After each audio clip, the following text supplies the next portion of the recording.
tukwaniriza ku YouTube channel CBS FM UG. Mwebale mwenna abatulaba n'abatugoberera, mwebale nnyo nnyini ddala. Nze Mumbejja Nakabiri Rona, Musawo Fiona Dr. Nakalinda ye mugenyi wange olwaleero, era musawo nsanyusa okulaba. Oli otya Musawo Fiona? Ndi nange nsanyusa okubeera wano namwe bali kunkyalirako wano. Amiina. Era olwaleero tugenda kwogera ku Ebola, obulwadde obukyase wano mu Uganda, nga obulwadde obwo abantu abamu tebamanyi kiki by'olina okukola, olina bwetangira otya. Naye nga bwe tumanyi nti obulwadde obwo buviira ddala mu bisolo nga chimpanzee, gorillas, bato, owundo, era nga buviira ddala mu nsi nga Democratic Republic of Congo oba Southern Sudan. Era musawo nsaba otutwale ku mutendera ogwo abatulaba n'abatugoberera bamanye nsonga ki tuliko olwaleero. Neyanzisa nnyo erinnya nze Dr. Fiona nga bwe bagambye Nakalinda nga ndi public health specialist nkubuka mu infectious diseases, ate nga nze mumyuka wa Kabugu owokubiri.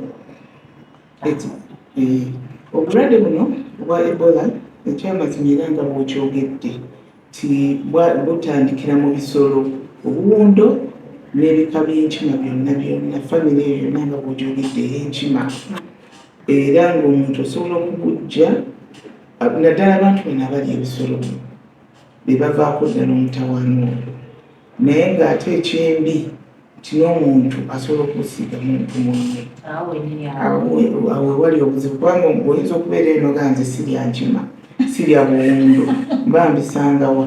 Naye jjukira nti obuwundo bubeera mu mayumba agamu, ne bubeera nga we bufuluma oba omusulo gwabwo amazzi agabuvaamu gaba nga gali ku mmeeza, osobola okufuna obulwadde obwo.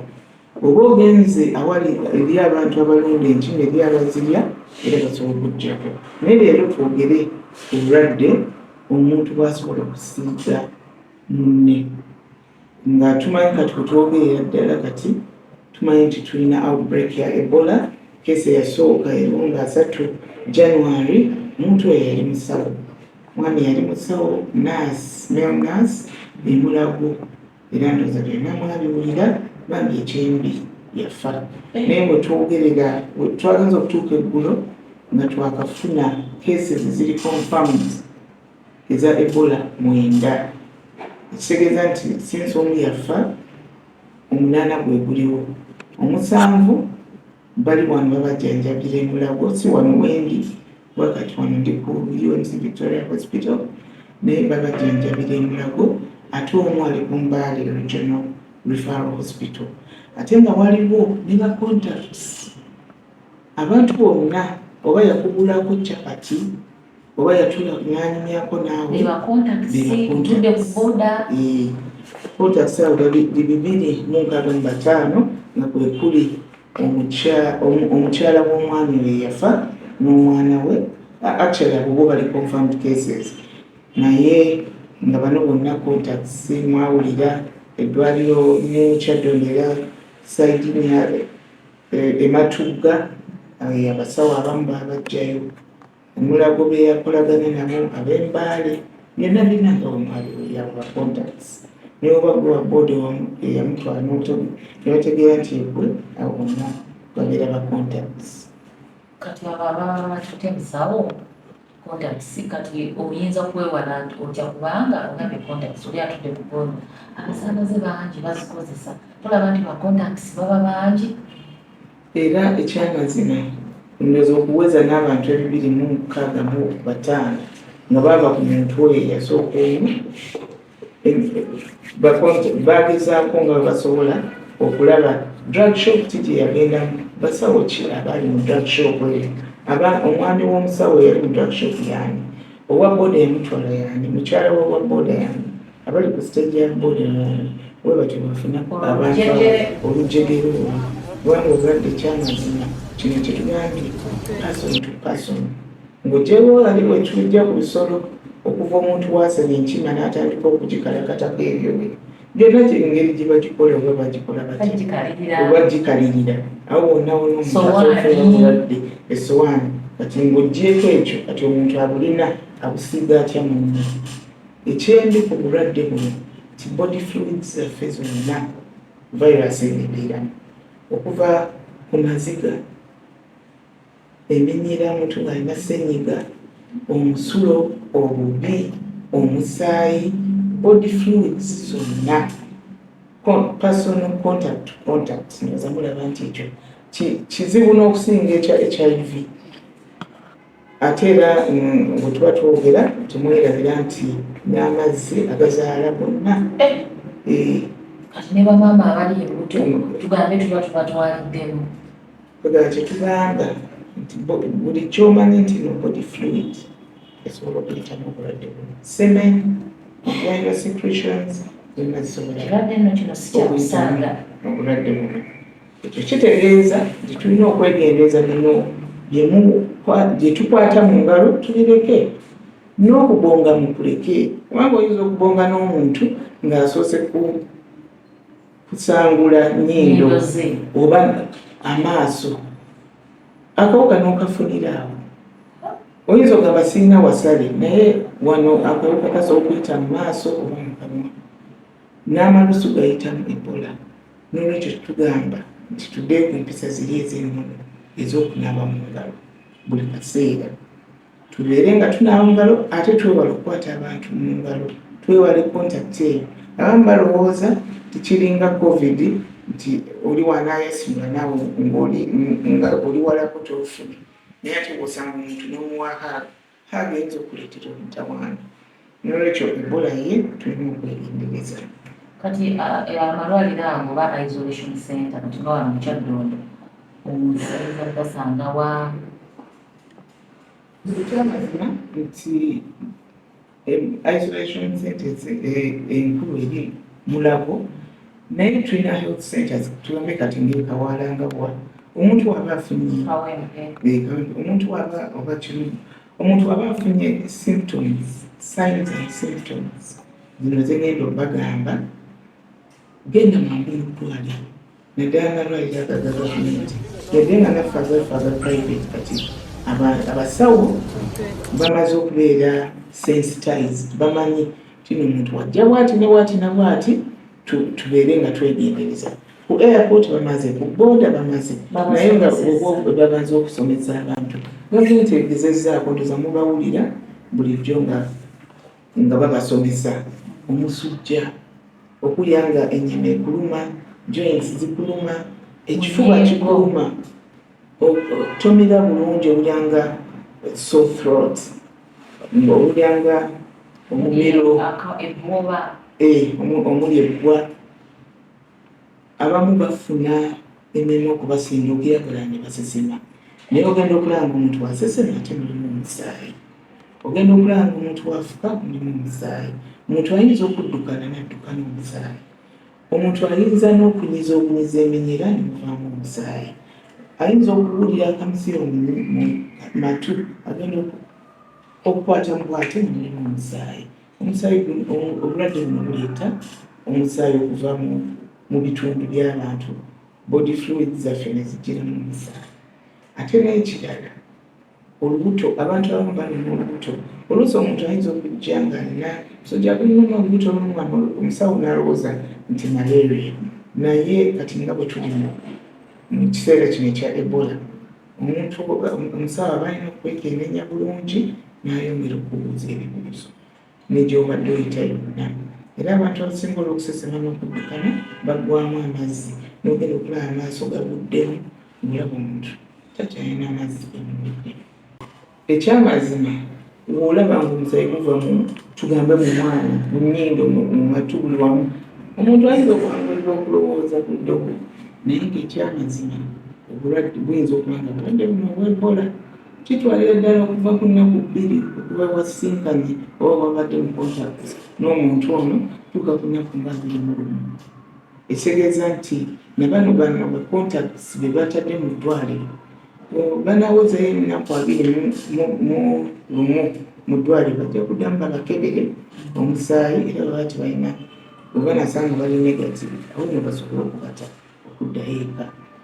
Naye omuntu yenna kubanga abantu abasinga batandise okutugamba nti banaye ofuna Ebola olama bulamu naye njagala bagamba nti eriyo abawona naye okuwonako kusinziira engeri gy'oyanguwamu otandika okuwulira symptoms naddala nga walinaanako omuntu ali suspicious otandika okuwulira symptoms zino genda mangu mu ddwaliro tewejjanjaba nti kamire mumira ki headaches abantu abasinga bamira headaches painkillers nezisooka okubuzaabuza ku bintu bino nga teddala obulwadde bwebuli mutuuka mu ddwaliro tujjanjaba ezo symptoms ennyini zemulina n'amazzi ne tugateekako painkillers infection ebeera ezeewo endala okutuusa ate bwe tugamba nti nomuntu akoze eki atereedde naye womala okutereera tusaba teweegatta na mukyala wo oba muganzi oba kumala emyezi 3 kubanga akawuka kweri kaba kakyayitawo mu mazzi awo kaba kakyaliyo emyezi 3 era oba okikola ng'olaba tosobola kunyingiza oba olina okukozesa ki okyali YouTube channel Serious FMG tukwaniriza nnyo nnyini ddala gwe yakatweyungako tukyali ku nsonga ya byabulamu Ebola gye tuliko. Sawo ogenda kutulaga singa omuntu oyo awona asobola okuba ne side effect munomu era abantu bawona mulina obukakafu mwenga abasawo bawona waliwo vaccine bagemebwa. Bulize ebibuuzo bingi mu kibuuzo kino. Kansooke ku kya vaccine ekyagezesebwa naye nga bweri egezesebwa era abantu abafunye contact n'abantu bano basobola okugemebwa obulwadde buno Ebola. Tenaba kubeera license naye ngeri abantu bawona abasinga bagamba nti nze ndiddamu okuzaala Ebola tetwalamu busobozi bwe kuzaala naye tugambe sooka ogumiikiriza okumala emyezi 3 banga basigalamu n'obukosefu ng'era bw'olaba nti ne mu covid yajja ekiba kikoseddwa olusi kibeeramu obukosefu naye era bamala ne batereera baba balina okujjanjaba n'okwerabirira obulungi ne baba nga balya bulungi tebestressinga n'omwenge tebagunywa buli kaseera n'osooka n'otereerera ddala. Mulimu n'ebyokulya obulungi anti kati oli obulungi omubiri obuliisa ebiba bikoseddwa byonna nebibuuka bitereera. Back to school directors bamaama tugamba abaana abadde boarding schools oyinza bawa measures ki ebipande ebyo simanyi musawo kyoyinza kugamba abazadde ba directors. First of all, Ministry of Health egezezzaako okufulumya ebintu era oba mubirabye ba directors ebintu mu biprinting guidelines bawadde naye ng'ekisingira ddala obukulu abantu banaabe mu ngalo ekisinga obukulu abantu balekera ebyahaga n'okukwata mu ngalo buli kaseera omuntu okwekwata mu ngalo ekyo bwe tunaakikola tujja kuba tulina kyetukoze kitundutundu kinene nnyo kunaaba mu ngalo n'amazzi ne sabbuuni. Juzi nali ku mukolo endaba abantu nga banaaba mu ngalo nga tebalina sabbuuni. Omuntu olina okunaaba mu ngalo ne sabbuuni n'amazzi abantu abamu balowooza nti bw'ogaana omukwata mu ngalo weeraga naye munaaye engeri gy'otugambye abatulaba n'abatugoberera ekyo mukirabye musawo Fiona abagambye naaba mu ngalo ate temwegwangana mu bifuba obulamu kyekikulu. Temwegwangana mu bifuba kubanga entuuyo ezo oyinza okuba wali oguddeko omuntu mu kifuba n'obuya nga yatuuya kubanga n'entuuyo akawuka katambulirawo n'olwekyo ebyo tusooke tubireke gyokuli omuntu tasobola kunyiga ogamba gavumenti koze tugamba ki minisitule y'ebyobulamu tugamba eki netugendera awo ebyo tusooke tubireke naye tunaabe mu ngalo ne sabbuuni. Ate ndabye abantu abamu batandise osanga sabbuuni nga bamutabulidde dda mu mazzi. Simanyi oba sabbuuni n'olaba ku ssomero sabbuuni bamutabulidde dda mu mazzi naye ebigere ebyo mubitunuulire bulungi kubanga ogenda okubuusa okulanga mukyamazima abaana banaaba naye nga kumpi temuliimu sabbuuni. Tusaba abasomesa mutunuulire ensonga eyo mumanye dilution ziri zitya wekiba kisoboka abaana mubaterewo sabbuuni ow'amazzi wali banaabe. Sabbuuni nno owa basoopu naye alina ebizibu bye nga bw'omutegedde ti bwe mbanva tugambe kunyiza naye mba nga nkutte ku musaayi guno oba ku body fluid eno nenkwata kasabbuuni kano nze nenaaba ono omulala jja naye ayinza okukwata kasabbuuni tomanyi oba ayinza okunaaba obulungi kale sabbuuni yandisinze yandibadde wonyiwa mazzi obanyiga basobola okubeera ne sanitizer nazo tuzikozesa.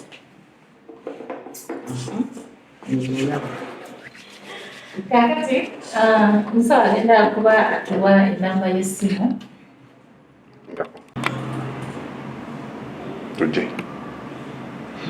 Okyali ku YouTube channel CBS FMUG weebale kutulabira ddala. Follow, subscribe and like us.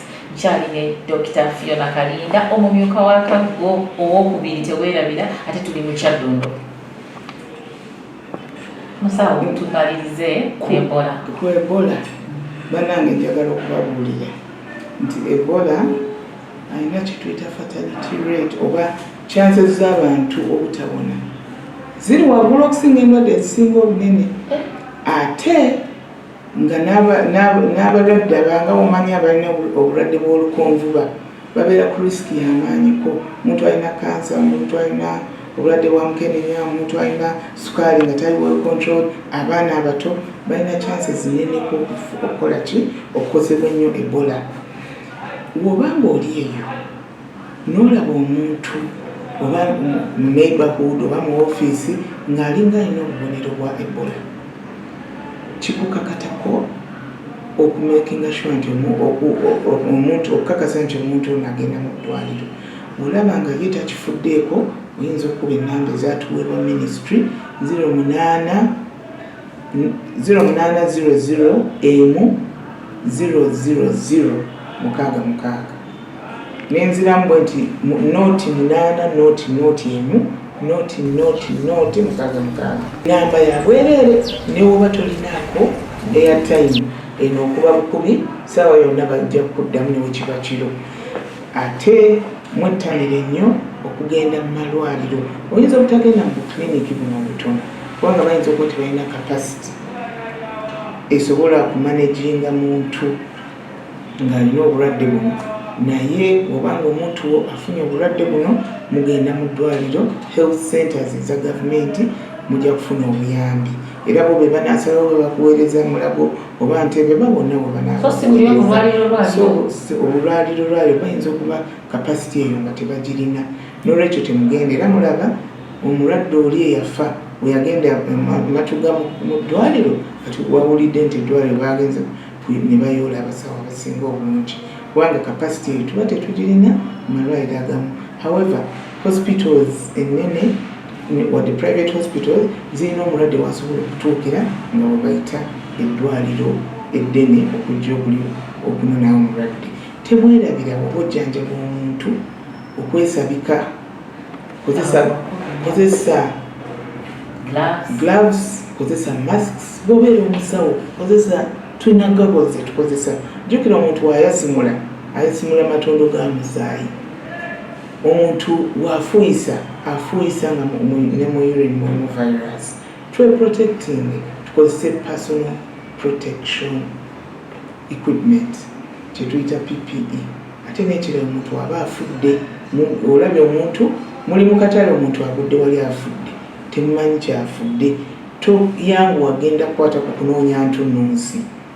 Toyangu agenda kunoonya ntunnunsi mukubire abasawo essimu bajje banoone omuntu ono ne waaba muganzi we yafudde mwana wo muzadde wo muganda wo abasawo bali trained okuziika abantu abalifudde Ebola era tukibalekere ate temugenda ne mubaziikulayo temwagala baziika mu bajje baba afudde Ebola tulekere abasawo babaziike kubanga bo baamala okutraininga mu nsonga eyo.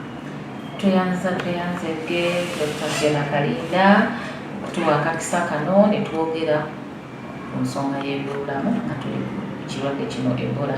Mwebale nnyo musigale nga mulayikinga nga mufolowinga temujjangu sigadde nze mbeejana Kabirula Ssaabasajja Kabaka.